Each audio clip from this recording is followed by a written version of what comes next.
Okay, bismillahirrahmanirrahim. Assalamualaikum warahmatullahi wabarakatuh. Hello, my name is Nafil Gunjandra. Uh, in this occasion, I will tell you a story of Salman the Persian, or Salman Alfarisi, who was a companion of the Prophet Muhammad SAW and the first Persian who converted to Islam. He was the one who suggested that Muslims should dig a trench around Medina when it was attacked by the disbelievers of Mecca in the Battle of the Trench. He was a seeker of the truth. The story of Salman the Persian great to begin with from his own words. I grew up in the town of Isfahan, in the Persian in the village of Jayan. My father was the Dikhon, or chief of the village. He was the richest person there and had the biggest house. Since when I was a child, my father loved me more than he loved any other. As time, by his love for me became so strong and overpowering that he feared to lose me or have anything happen to me. So he kept me at home, a veritable prisoner. In the same way that youngers were kept, I became devoted to the Magian religion so much so that I attained the position of custodian of the fire which we worship. My duty was to see that the flames of the fire remained burning and that it did not go out for a single hour, day or night. My father had a vast estate which yielded an abundant supply of crops. He himself looked after his estate and the harvest. One day he was very busy with his duties as Dikhon in the village, and he said to me, "My son, as you see, I am too busy to go out to the estate now. Go and look after the matters there for me today." On my way to the estate, I passed a Christian church, and the voice at the prayer attached my attention. I didn't know anything about Christianity or about the followers of any other religion. Throughout the time, my father kept me in the house away from the people. When I heard the voice of the Christians, I entered the church to see what they were doing.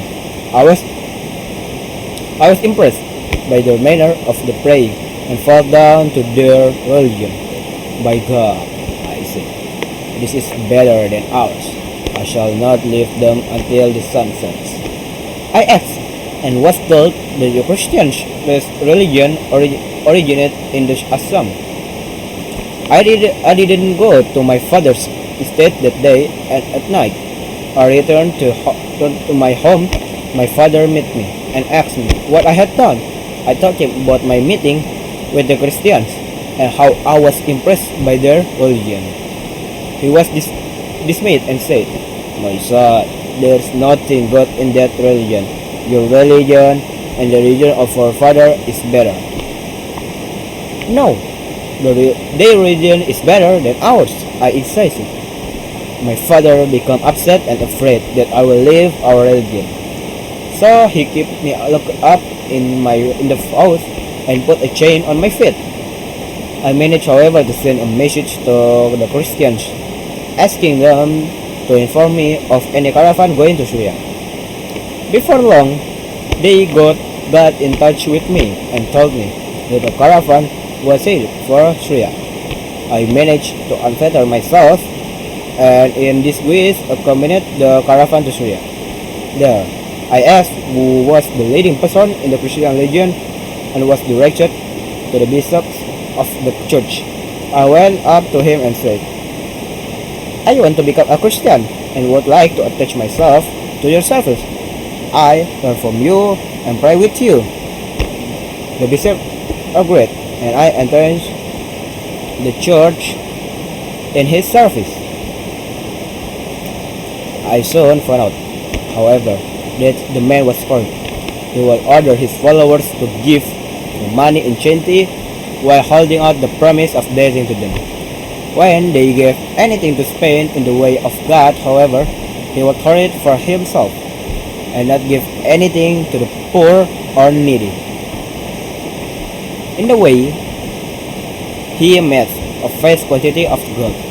When the bishop died and the Christians were to bury him, I told them of his corrupt practice, and at their request showed them where he kept their donations.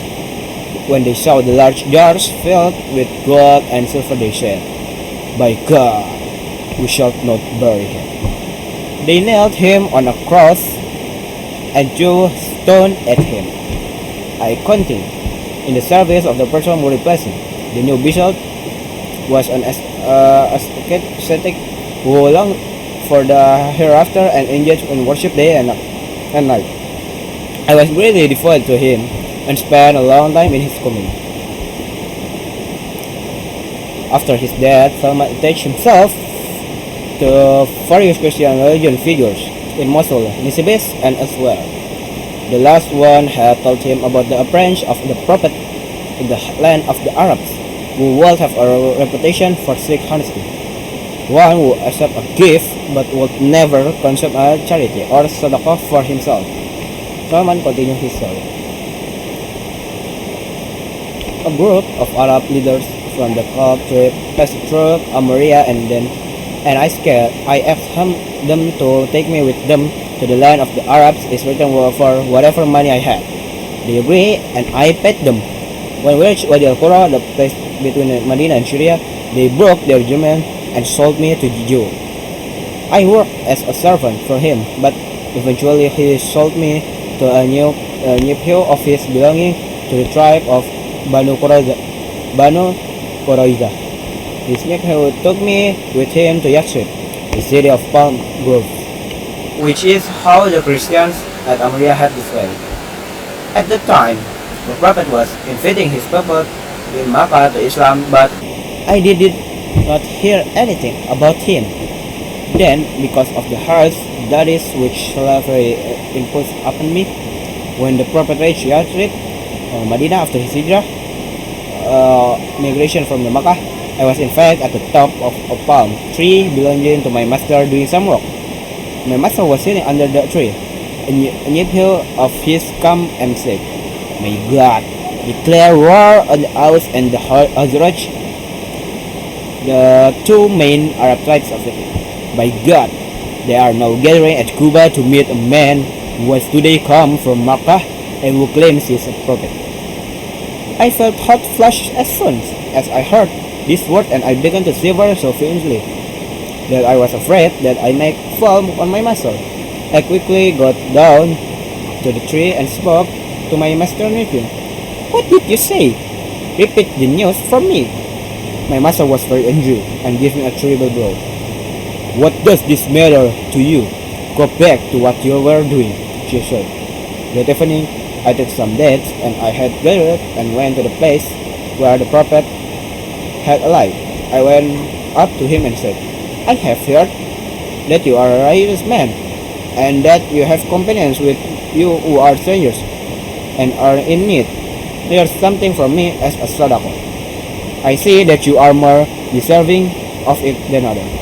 The Prophet ﷺ, ordering his companions to eat by he himself did not eat of it. I gathered some more dates, and the Prophet left Kuba for Medina.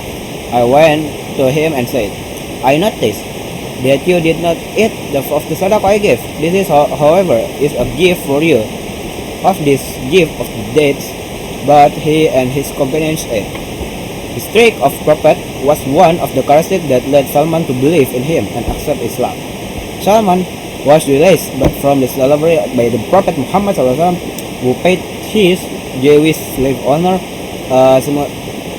a stipulated price, and who himself prayed an agreed number of date palms to secure his manumission.